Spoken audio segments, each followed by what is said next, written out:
Hoje vou falar de bruxismo, mas não é esse bruxismo aqui não.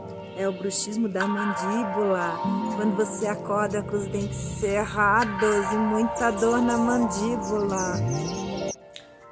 Bruxismo tem a ver com vento interno e vento interno tem a ver com o seu fígado.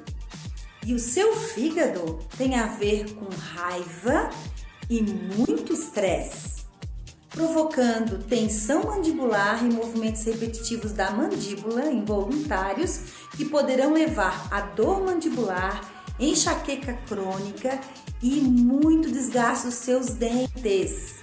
Então, opte por um tratamento natural como a acupuntura e você se surpreenderá com os resultados.